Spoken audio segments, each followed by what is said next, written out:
Tadi Ibu menyinggung Mhm. soal guru dan dosen.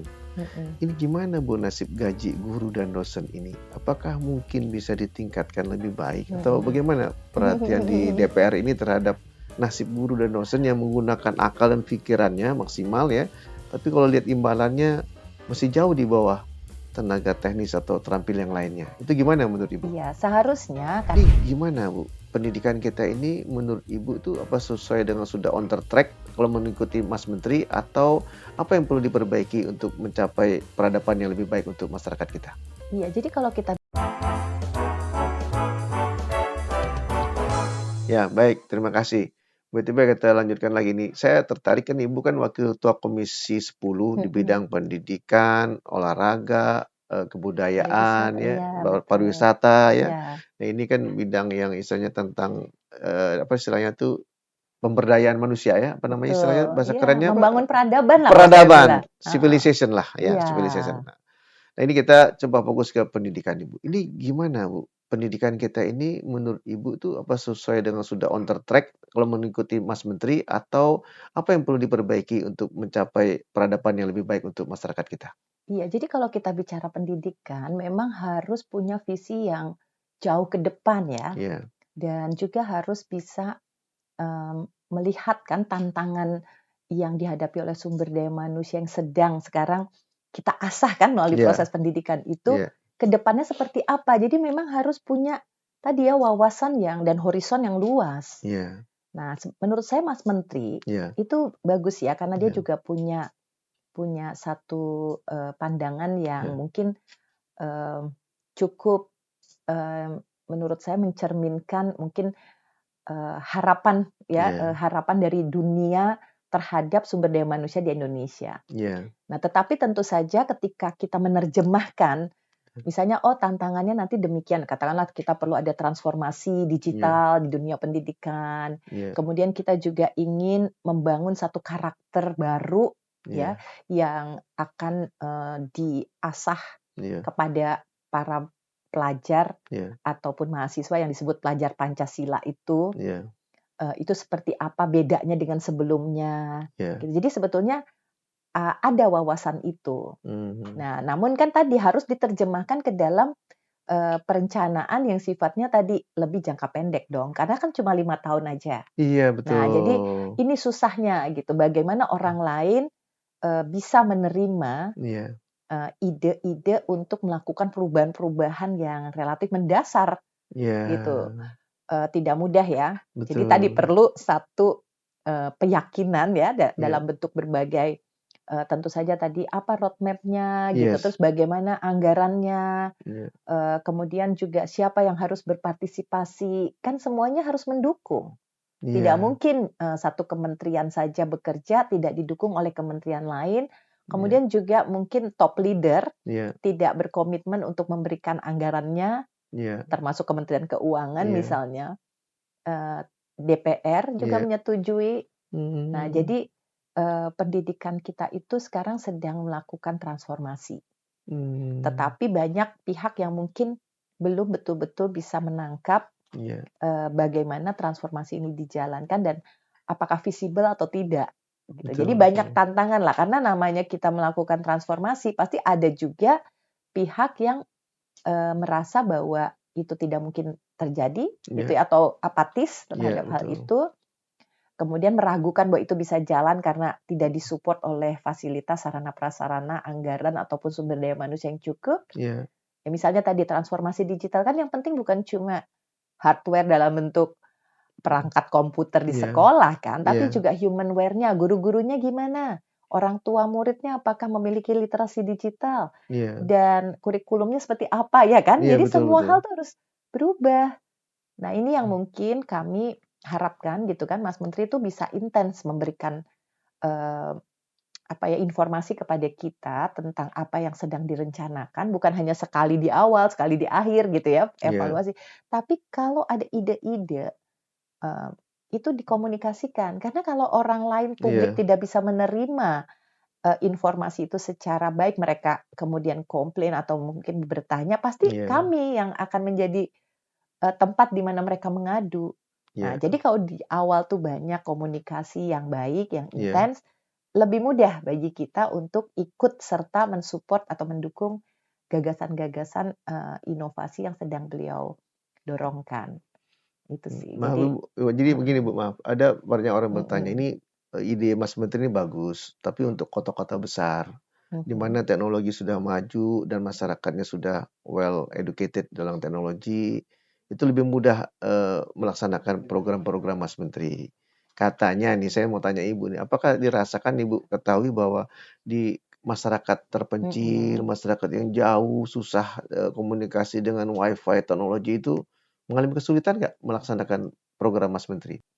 Nah, justru Iya, yang saya harapkan iya, kebijakan Mas Nadiem ini mhm, bisa lebih mengangkat ya mmm, problem-problem yang ada di daerah-daerah pedalaman, iya, daerah-daerah yang terpencil, iya, terpencil, yang mungkin saat ini justru dikhawatirkan gitu ya iya dengan adanya dikhawatirkan, betul. transformasi digital ini atau transformasi teknologi ini Iya, terjadi apa yang kita sebut digital divide atau technological divide, ada iya, kesenjangan yang makin melebar. iya, Gitu karena segala hal, apakah itu informasi beasiswa, kemudian juga pembelajaran, iya, semuanya berbasis teknologi iya, digital. Mereka yang belum memiliki perangkat atau infrastruktur dasar yang cukup, karena di sebagian daerah kan bahkan ada yang listriknya pun belum sudah, eh, belum sempurna, iya, kemudian juga akses kepada internetnya masih belum memadai, iya, ya. Tentu saja ini harus diberikan perhatian yang eh, khusus, iya, gitu ya, atau kebijakan-kebijakan yang sifatnya afirmatif. betul, betul. Gitu, termasuk banyak daerah yang tentu saja mungkin kekurangan guru atau bahkan sama sekali tidak memiliki guru-guru yang memiliki kompetensi di bidang itu. Iya, Nah, jadi jangan sampai gitu ya niat kita untuk mengangkat SDM kita iya, ke tingkat internasional dengan berbasis teknologi ternyata juga meninggalkan sebagian dari masyarakat kita. iya, Nah, ini yang mungkin tugas kami ya dari iya, berbagai daerah, termasuk juga kami di Kalimantan Timur pun merasakan gitu, mmm, ada satu kota, kabupaten yang mungkin sudah sangat maju, iya, tapi ada daerah-daerah yang sangat kekurangan. Misalnya sekarang di Kalimantan Timur ada lebih dari 80 perguruan tinggi, tapi mmm, ada satu kabupaten yang belum punya perguruan tinggi sama sekali. Ada iya, satu kabupaten yang hanya ada satu politeknik yang keadaannya pun sangat memprihatinkan. Gitu. iya, Jadi ada kota-kota yang tadi banyak perguruan tinggi, bahkan perguruan tinggi negeri yang mungkin sudah berkualitas nasional. Nah, jadi iya, kesenjangan ini yang mmm, memang harus diatasi juga oleh Mas Nadiem ya iya, supaya kita semua benar-benar, bisa sebagai bangsa Indonesia maju bersama. iya, Nah, itu yang lagi-lagi ya data itu mhm, penting. Maka kami juga di DPR tuh selalu mengatakan gitu mmm, ya bahwa perlu ada satu informasi atau data yang up to up date to ya, date ya, selalu terbarui iya, dan berbasis geospasial iya, gitu. Jadi kita perlu tahu misalnya Provinsi Kalimantan Timur sebenarnya butuh berapa banyak sekolah, iya, berapa SMK, iya, gitu kan, berapa SD, SMP. Jangan sampai kita buat kebijakan seperti sistem zonasi, mhm, tapi ada daerah yang masih belum memiliki sekolah. Nah, iya, jadi kan tidak matching tuh iya, programnya, iya, ya kan? iya Pakai betul. sistem zonasi tapi fasilitasnya tidak merata. Iya, nah itu Nah, masalahnya. seperti itu. Jadi kita juga harus memiliki data tersebut dan Mhm, fokus ya kepada daerah-daerah yang memang tadi masih belum memadai. iya, Bahkan SMK pun apa yang diberikan kurikulum maupun program studi yang dikembangkan iya, harus disesuaikan dengan potensi daerah itu. Kalau misalnya daerah itu adalah daerah perkebunan, ya iya, seperti di Kalimantan atau betul, pertambangan, iya, atau itu calon ibu kota, iya, apa nanti dalam 5-10 tahun ke depan betul, manpower planning-nya seperti apa, betul, maka kita perlu sekolah atau perguruan tinggi yang akan memberikan pengetahuan dan keterampilan seperti apa tuh harus nyambung. Jadi antara dunia usaha, dunia industri, iya, lapangan kerja dan potensi daerah itu dengan pendidikannya tuh harus eee, sinambung gitu. betul, setuju sekali. Itu tantangan sih, Iya, yang memang saya kira siapapun menterinya yang akan menghadapi tantangan itu Iya. saat ini. Karena pendidikan itu prinsipnya kan untuk menjawab persoalan kehidupan masyarakat saat sekarang kan, disesuaikan Iya. dengan kebijakan lokal, pelaksanaan gitu kan. Nah, Ibu gini, ada komentar Ibu tentang program MBKM, Merdeka Belajar Kampus Oh Merdeka, iya. dan sekaligus IISMA itu Indonesian International Student Mobility Award.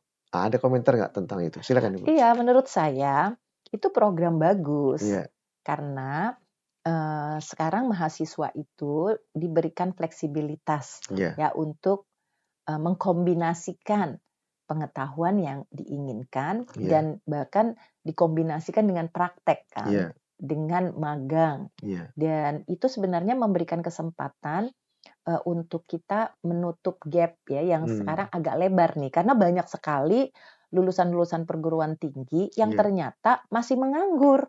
Kan ada banyak jutaan nih. iya, Tetapi di sisi lain banyak pencari eee kerja, tenaga kerja, kerja gitu ya, ya, misalnya tidak, perusahaan atau industri yang juga mengeluh iya, gitu karena, karena lowongan kerjanya tidak terisi, dia tidak iya, bisa menemukan betul, orang yang tepat atau iya, mereka harus investasi banyak mengajari kembali iya, para fresh graduate ini berbagai ilmu yang dibutuhkan untuk bekerja. iya, betul, Nah, betul. disitulah yang harusnya memang ditutupi melalui program MBKM ini. Tetapi Hmm, tentu saja ya, lagi-lagi satu ide yang sangat mungkin transformatif yang mungkin iya, sebelumnya belum dilakukan, iya, kan butuh juga dukungan dari iya, banyak industri dan usaha yang mungkin sebelumnya belum terbiasa menerima banyak magang, iya, betul. kemudian juga termasuk ya tadi, Iya, bukan hanya di dalam negeri tapi iya, juga ke luar keluar negeri. Iya, negeri. iya sih. Nah, alhamdulillah sih kalau saya lihat dari tahun ke tahun, tentunya ini mengalami perbaikan dan Iya, semakin banyak juga kontribusi dari dunia usaha, iya, untuk mendorong atau mendukung program seperti MBKM ini. iya, Nah, kemudian belum lagi, tentunya dampaknya ya, karena kalau 20 AS dipakai untuk belajar hal lain. Lalu bagaimana nih kekhawatiran kita kan kompetensi dasarnya nanti jadi berkurang dong. Misalnya saya nih iya, insinyur kan, iya, kalau sebagian terus saya pelajari untuk belajar eee, waktu saya gunakan untuk belajar psikologi iya atau saya misalnya iya, belajar iya, ekonomi. Nah, iya, terus saya sebagai insinyurnya sendiri, kurang, pengetahuan teknis saya masih ada yang terasah nggak nih iya, gitu. Nah, ini juga satu kurang, challenge ya, iya, gimana kita di satu sisi kompetensi dasar tetap terpenuhi, iya, tapi juga kompetensi lain yang tadi ya, iya, yang mungkin dibutuhkan juga ya ketika kita terjun ya iya, betul, ke dunia yang real ya. iya, Seperti tadi sebagai politisi, ya iya, tentu kompetensi saya itu sangat bermanfaat, tapi juga hal-hal lain di luar apa yang saya pelajari, itu ternyata juga memang diperlukan. Nah, jangan iya, terlalu lama lah belajarnya, kan kalau udah iya, pernah ikut MBKM, mungkin akan lebih siap, cepat, tuh iya, iya, beradaptasi ke dunia kerjanya. iya, tapi kompetensi dia di awal maksimal nggak nih? Nah Jangan-jangan kurang itu kan gitu. tantangannya seperti itu, perlu deh kita evaluasi sih, kita Betul, nanti betul, coba, betul, pelajari kembali gitu kan, bagaimana iya, dampak, dari MBKM ini, iya, positifnya apa, iya, kemudian nanti negatifnya juga mungkin harus kita carikan nanti bagaimana ya solusinya agar, kedua hal ini bisa terpenuhi ya. Di satu iya, sisi tadi, mahasiswa itu juga memiliki keterampilan yang lebih beragam dan, iya, lebih baik ya ketika iya, dia akan ke dunia kerja, tapi juga di sisi lain kompetensi, utamanya itu tidak setengah-setengah gitu, dia juga iya, kompeten di iya. bidangnya.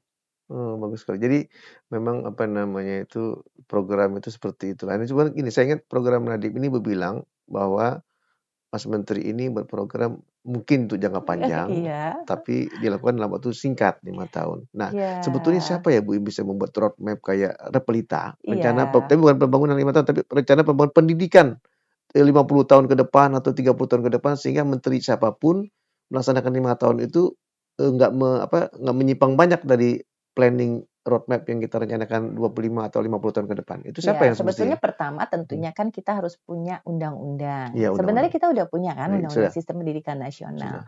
Nah, sebenarnya kalau Undang-Undang Sisdiknas ini direvisi, itu juga kesempatan kan untuk kita Oh, iya, memasukkan hal-hal baru ya yang mungkin nanti tentu saja akan bertahan. iya, Kalau undang-undang ini kan bukan tergantung kepada siapa presidennya kan. Iya Dia kan betul, akan tetap menjadi betul. pegangan atau Teman. acuan Iya betul. untuk siapapun menterinya, siapapun presidennya Iya, gitu ya. Tetapi juga roadmap seperti kita iya, di olahraga, di dunia olahraga selain punya undang-undang iya. keolahragaan, kita juga punya grand design ya Desain. atau semacam apa yang kita sebut desain besar olahraga nasional. Oh iya, Sehingga tugas untuk memajukan olahraga itu bukan hanya tugas si menteri iya, pemuda dan olahraga, tapi justru. juga tugas misalnya untuk mengolahragakan siswa ya misalnya. Jadi Iya, bagaimana kita mendorong olahraga pendidikan iya, menjadi tugasnya Menteri Pendidikan gitu kan. iya, betul. Membudayakan olahraga mungkin tugasnya kementerian lain gitu ya. Iya, Jadi banyak termasuk Kementerian Kesehatan yang iya, juga tentu kebugaran kita tuh sangat dipengaruhi juga kan oleh kesehatan. iya, Nah, jadi yang namanya olahraga bukan hanya tugas satu kementerian. Ini juga sama. iya, Karena anggaran kita yang 20% untuk fungsi pendidikan, katakanlah lebih dari 600 triliun karena kan iya, APBN kita juga lebih dari 3.000 triliun, iya, itu iya ya betul. kan? Manusia Tapi betul. yang dialokasikan untuk Kemendikbudristek itu Iya, hanya 80 triliun. iya, Jadi sekitar mungkin berapa belas persen ya, kurang iya, dari 17% dari 20% APBN itu. iya. Gitu. Nah, bagaimana mungkin kita mau mencapai sasaran pendidikan kita kalau Oh, tidak ada roadmap-nya iya, yang bisa mengikat betul. kementerian lain untuk ikut berkontribusi betul-betul mencapai tujuan pendidikan kita. Karena kalau amanat pasal 31 Undang-Undang Dasar kita itu kan mengemukakan sekurang-kurangnya Iya, 20% APBN dan APBD iya, untuk mencapai pendidikan. tujuan pendidikan. Nah, tujuannya apa? Itulah yang tadi harusnya Dirumuskan. memang melibatkan presiden atau wakil presiden untuk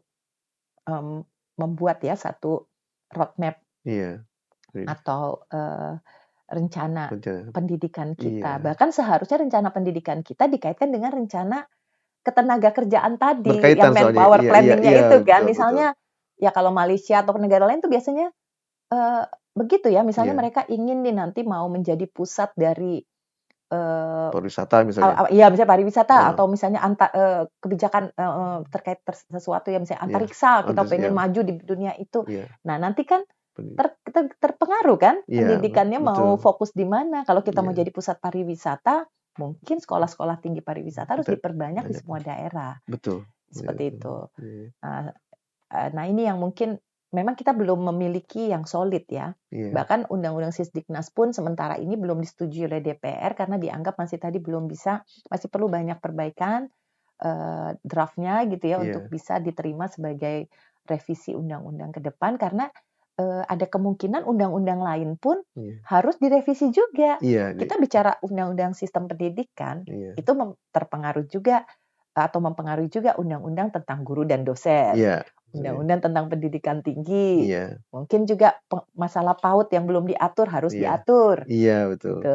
Nah, banyak hal yang memang perlu persiapan yang cukup matang ya membuat perencanaan jangka panjang seperti itu. Kalau dulu sih kita punya GBHN, Iya, sekarang kan kita nggak punya nggak GBHN, punya. adanya visi misi dari presiden walaupun ada eh, apa ya semacam rencana jangka panjang pemerintah ya Iya, RPJP, tetapi PJPN. khusus untuk pendidikan karena menyangkut berbagai kementerian lain, Iya, anggaran pun tersebar di beberapa belas kementerian lembaga, iya. memang sebaiknya kita memiliki satu roadmap itu. Nah, ini tadi Ibu menyinggung Mhm, soal guru dan dosen. mhm. Ini gimana Bu nasib gaji guru dan dosen ini? Apakah mungkin bisa ditingkatkan lebih baik atau Mhm. bagaimana perhatian di DPR ini terhadap nasib guru dan dosen yang menggunakan akal dan pikirannya maksimal ya, tapi kalau lihat imbalannya masih jauh di bawah tenaga teknis atau terampil yang lainnya. Itu gimana menurut Ibu? Iya, seharusnya karena guru itu adalah profesi yang sangat strategis ya untuk pembangunan atau peradaban bangsa tadi, harusnya memang mendapatkan satu penghargaan dan insentif yang memadai ya, yang Iya, seharusnya tuh di dalam undang-undang guru dan dosen sebenarnya itu sudah menjadi salah satu misinya iya, gitu. Jadi guru itu pertama harus ada pengakuan sebagai profesi kan iya, gitu. Kemudian tentu soal iya kesejahteraannya kesejahteraan dan nih. yang tidak kalah penting kompetensinya. Dan Iya, kompetensi itu harus berkelanjutan karena iya, tadi ilmu berkembang terus, kalau yes, gurunya ngajarnya gitu lagi selama berpuluh-puluh tahun, kan berarti dia tidak mendapatkan Iya, kesempatan untuk mengasah kompetensi dia secara berkelanjutan. Nah, iya. semua ini kan nanti membutuhkan uang juga ya, Iya betul, membutuhkan dana, support iya, gitu. Bukan hanya soal remunerasi iya, ataupun gajinya. iya. Nah, sebenarnya kan ada satu sistem yang sekarang itu disebut sertifikasi. Oh, iya Sistem ya, sertifikasi guru. iya, Nah, itu sudah menjadi amanat Undang-Undang Guru dan Dosen. iya, Seharusnya tahun ini tuh semua guru sudah tersertifikasi. Karena begitu mereka tersertifikasi, iya, apalagi yang sudah ASN PNS itu, iya, gaji mereka langsung menjadi 2 kali lipat. Jadi sudah lebih baik daripada sebelum waktu undang-undang ini ada, Mas iya, iya, Imam. iya, Jadi dengan adanya undang-undang ini, guru-guru yang sudah tersertifikasi iya, mendapatkan pendapatan 2 kali lipat dari gajinya. Kalau minimal ya sekarang 2,5 berarti menjadi 5 juta, yang sudah mungkin dengan level tertentu yang sudah lebih besar juga lebih besar dari itu. oh iya, Misalnya pengalamannya sudah cukup, iya, maka ketika dia disertifikasi dia mendapatkan double. Nah, iya, tapi sekarang ternyata masih ada banyak guru-guru yang masih non sertifikasi, sertifikasi iya, atau iya, belum mendapatkan kesempatan betul, disertifikasi. Ini juga menjadi PR. iya, Kemudian masih ada guru yang bahkan belum diakui statusnya ya, iya, karena dia masih honorer ya, iya, kurang jelas nih statusnya. iya, Sewaktu-waktu bisa diberhentikan, tidak ada juga mungkin fasilitas sarana prasarana iya, yang cukup yang diberikan gitu ya. mhm, Bahkan ada yang hidup di bawah garis kemiskinan karena iya, upahnya pun ataupun gajinya yang diberikan untuk guru-guru honorer ini bisa jadi di bawah UMR. iya, Banyak yang seperti itu. Nah, oleh sebab itu dibuatkan program untuk mengangkat mereka walaupun tidak menjadi PNS, karena kan iya, banyak yang di antara mereka usianya di atas 35 tahun, mhm, mungkin diangkat menjadi pegawai pemerintah dengan perjanjian kerja. Nah, sekarang betul, ini sedang dalam proses ya, sebagian sudah diangkat dan juga sudah mendapatkan tambahan pendapat income, berarti income, sudah ada kepastian, tapi sebagian lagi juga sudah lolos tapi tidak ada formasi, ya jadi iya, masih iya, banyak nih iya, iya, banyak, masalah-masalah iya, yang harus diselesaikan dan kami terus mmm, membentuk, kalau di sini tuh namanya panja ya, panja, panja. Panja itu dibentuk untuk dalam rangka fungsi pengawasan kami. oh Nah, pengawasan, program untuk menghargai guru ini mmm, dan memastikan bahwa nasib mereka itu lebih baik, iya, itu seperti apa, yaitu melalui iya, panja-panja ini. baik Bu, Mhm, ini gini ya, kalau di Singapura aja ya, di mhm, Singapura itu, misalnya seorang teman saya lawyer ya, mhm, pengacara. mhm. Dia bisa menjadi dekan di fakultas hukum. Dan dia bisa Oh, juga langsung menjadi betul itu yang namanya ya. jaksa agung, bahkan jadi Mahkamah Agung. Jadi teman saya itu, Sundares Menon namanya itu, Iya. sekarang jadi ketua Mahkamah Agung Singapura, Oh, dulunya lawyer, iya iya iya managing iya iya. partner di Jones Day. Tiba-tiba dia pindah begitu tahu jadi jaksa agung juga, Mhm mhm. akhirnya Mahkamah Agung. Bisa menempati seperti itu. Nah, di kita ini kan mungkin ada, perjanjian kerja dosen dengan ASN, tapi yang namanya dosen praktek itu Mhm. nggak pernah diakui bisa menempati posisi-posisi seperti dekan atau seperti rektor atau seperti apapun. Artinya mereka tuh tidak punya hak seperti itu. Nah, ini Mmm. sayangnya seperti itu padahal bagaimana kira Iya, kemungkinan ke ini depan? soal dosen nih Iya, lain-lain nih. Jadi banyak ya iya, masalah yang, memang harus kita lakukan perbaikan ya. iya, Banyak juga keluhan dari dosen-dosen yang, sekarang banyak mengerjakan hal-hal yang sifatnya teknis administratif, sehingga iya, mereka kurang waktu ya untuk bisa meningkatkan kompetensi mereka gitu ya. iya, Termasuk juga soal, kesejahteraan iya, sebagian dosen khususnya di perguruan tinggi swasta. Mungkin sebagian sudah bagus, iya, sebagian masih kurang ya. iya, Jadi tidak ada pemerataan.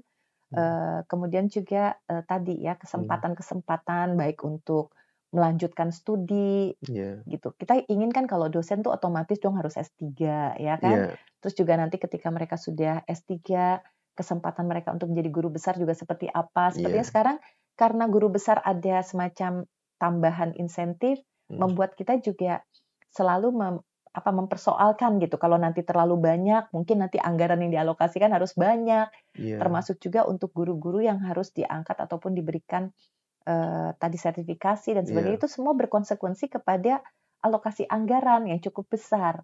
Tetapi mhm, kan ini sebenarnya hak ya. Jadi iya, kalau anggaran itu dibilang tidak ada, tergantung kepada kita apa yang kita anggap prioritas. Kalau memang Iya. hak itu ya seharusnya memang diberikan. Iya. Karena tenaga mereka juga digunakan terus Iya, dan iya. kita membutuhkan posisi mereka untuk mengajar, maka Iya. haknya ya harus diberikan. Nah, itu yang mungkin nanti bagaimana sinkron antara Hmm. kebijakan dengan anggaran ini menjadi masalah ya, terutama di perguruan tinggi maupun Iya. di sekolah-sekolah Sekolah-sekolah, ya, ya. sekolah. Kalau misalnya sekarang tadi dosen semuanya harus S3, Iya. sebenarnya memang harus begitu, tapi berarti Iya. konsekuensinya dana beasiswa kita harus Iya. Sampai ditingkatkan, betul.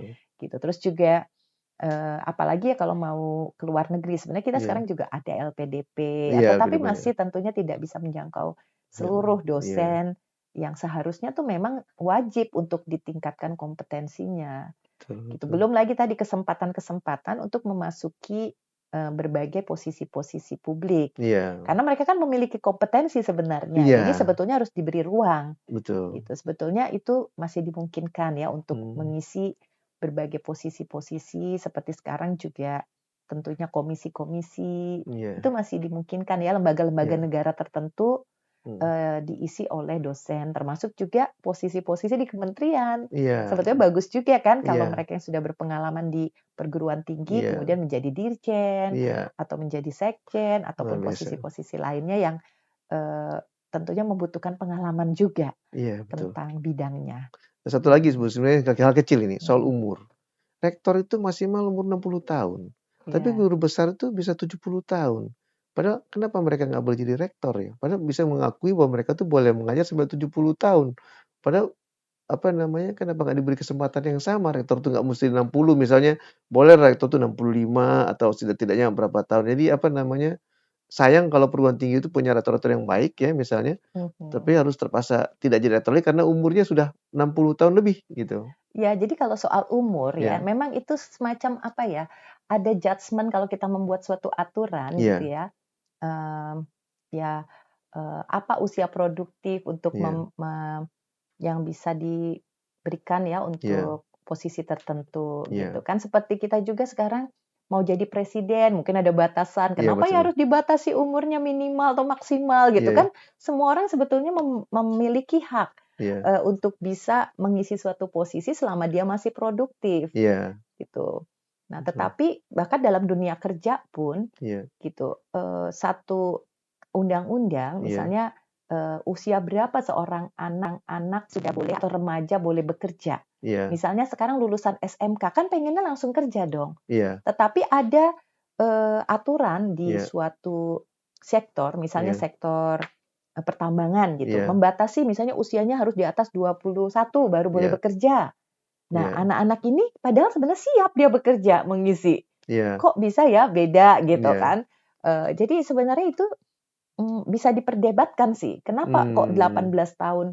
Kenapa kok 21 tahun Iya, gitu? iya. Termasuk juga untuk masuk ke dunia politik atau Iya. menjadi presiden, kenapa harus ada minimal sekian tahun? Apa yang muda nggak bisa? Misalnya Iya, gitu ya. betul. Atau menjadi caleg, Iya. menjadi kepala daerah Iya, betul. gitu. Jadi saya kira perumpamaan yang sama ya kan sekarang kita juga walaupun usia sudah 60 atau 65, 70 bisa jadi masih memiliki mungkin semangat, Iya. stamina gitu ya, Iya. tidak sama ya, tapi kita selama ini beranggapan usia tertentu itu mungkin dia sudah masuk usia tidak produktif ya Oh iya, seolah-olah ya. seolah iya, betul, betul. Itu anggapan yang mungkin saat ini bisa karena UNESCO sendiri atau mungkin ada Iya. definisi tentang muda, tua dan Iya. pensiun ya, usia Iya. pensiun kan juga sekarang mengalami juga ya sedikit Iya, pergeseran. perubahan, Iya, betul. pergeseran. Jadi sebetulnya bisa saja Mhm. itu kita perdebatkan dan Iya. kita revisi loh. Iya, ya bisa diberi peluang lah mungkin untuk Iya, tertentu mungkin ya barangkali. aturannya.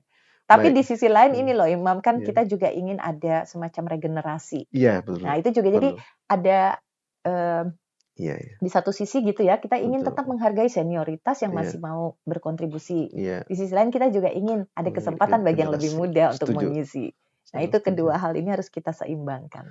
Baik ini. Mhm. Wah, ini kalau ngobrol sama Ibu, Dokter Hetiva ini nggak ada habis-habisnya mungkin ya. Tapi sedikit Aduh. aja Bu nih, di samping itu Bu, apa saran Ibu? Bu sebetulnya kuncinya nih, ada orang kalau mau jadi anggota dewan tuh apakah bisa modelnya sama atau caranya yang berbeda untuk menjadi anggota dewan? Kira-kira Oh gimana? iya, kalau untuk menjadi anggota dewan, karena sekarang kan kita tergantung sistem yang digunakan Iya. untuk pemilu ya. Iya. untuk saat ini juga kan mungkin ada yang mendengar ya, ada Iya. pro kontra soal sistem pemilu dengan proporsional tertutup atau terbuka gitu ya. Iya, Kalau tertutup berarti kan siapa yang memiliki prospek untuk terpilih itu tergantung kepada partai politik yang menentukan. betul, Kalau iya. partai menentukan si A nomor satu, berarti partai Mhm, sudah mempertimbangkan orang ini lebih layak dibandingkan yang lain. yang lain yang nomornya lebih bawah gitu Iya, kan.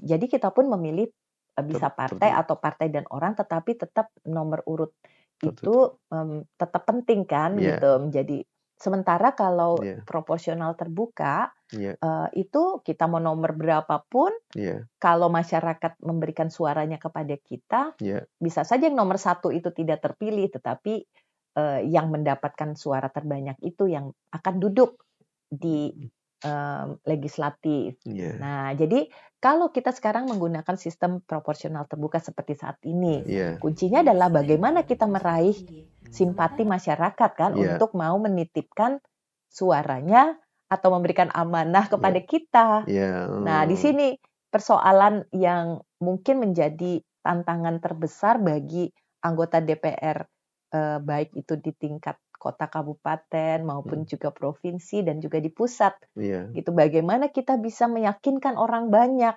untuk mau memilih kita, iya, iya, gitu. Jadi prosesnya kan panjang, gitu. iya, Kalau kita sama sekali tidak dikenal, iya, bagaimana dia mau memilih, iya, betul, gitu. Kalaupun kita dikenal, dia mungkin belum tentu juga, iya, akan datang ke TPS gitu iya, ya pada hari hanya iya, iya, dan banyak, hal yang harus kita yakinkan bahwa iya, orang-orang yang memang memiliki, mungkin tadi ya, niat yang baik, kemudian juga dia memang berkompeten, itu mendapatkan simpati dari masyarakat. Nah, ini yang susah. Karena iya, kalau misalnya sekarang tuh kita harus berebut suara seperti itu, mhm, ada kecenderungan mereka yang memiliki modal, mhm, dalam arti modal, eee, kapital uang iya, gitu ya, iya, kayaknya lebih prospektif atau mereka yang memiliki modal sosial dan popularitas sebelumnya misalnya artis, iya, atau dia sudah populer ya sebagai iya, selebritis, itu iya, juga lebih prospektif. mmm, Sementara ya aktivis, iya, orang mungkin dari perguruan tinggi yang iya, mungkin dia memiliki pengalaman dan kompetensi, tapi dia tidak populer secara iya, luas, itu susah susah kan susah, untuk bisa iya, langsung otomatis terpilih. Harus ada langkah-langkah untuk memberikan kesempatan kepada orang-orang seperti ini iya, dikenal masyarakat luas. Saya kira thanks to medsos sih, media sosial ini mhm, memberikan peluang yang lebih besar iya, kepada generasi muda, juga kaum perempuan ataupun tokoh-tokoh yang iya, memiliki kesempatan ya untuk tadi misalnya, tertarik ya ke dunia politik untuk iya, bisa cepat dikenal, iya, dengan kalau mereka sudah memiliki tadi modal sosial dan sudah memiliki hal-hal yang menarik untuk bisa dipopulerkan melalui media sosial yang relatif murah dibandingkan media konvensional sebelumnya. Kalau dulu kan kalau kita mau tayang di TV iklan atau misalnya iya. pasang baliho, kemudian dibikin beritanya di koran, wah itu biayanya tuh sangat tinggi sekali, Ya itu betul. gitu.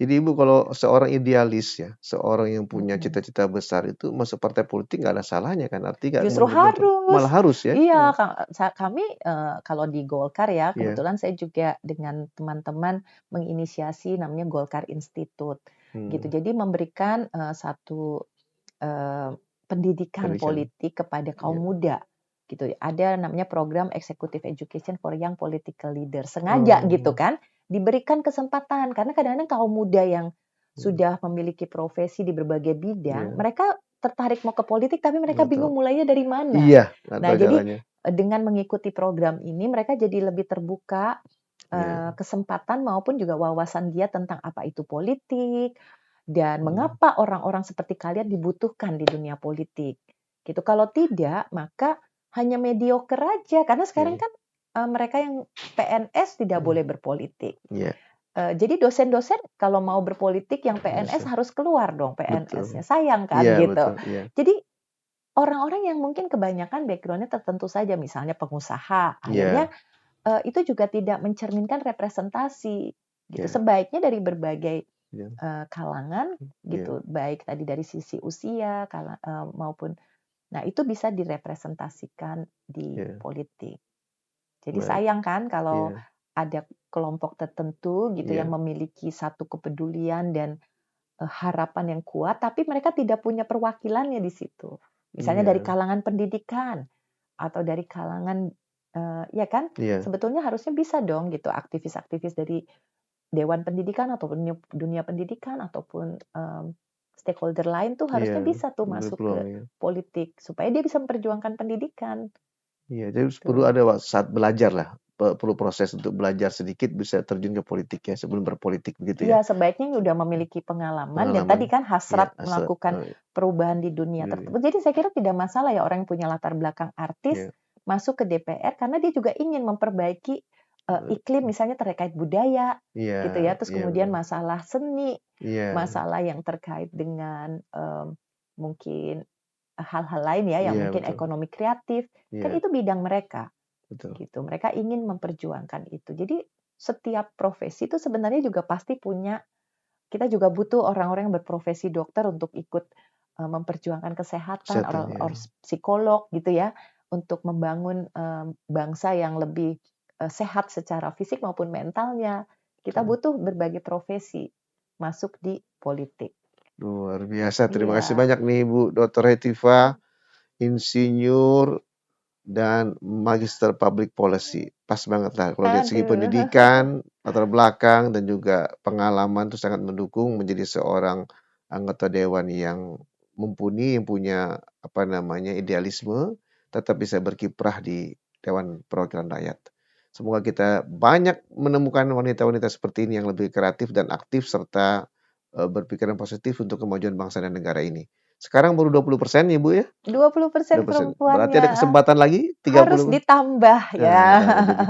Mudah-mudahan ya teman-teman dengan Iya, melihat, iya, diskusi iya, kita mungkin bisa menambah, motivasi khususnya tadi kalangan, perempuan dari berbagai latar belakang mungkin tertarik untuk mulai mengenal dan juga menekuni dunia politik di Indonesia. baik demikian saya pikir, mau nutup, pembicaraan kita pada hari ini. Terima kasih banyak atas perhatian Anda.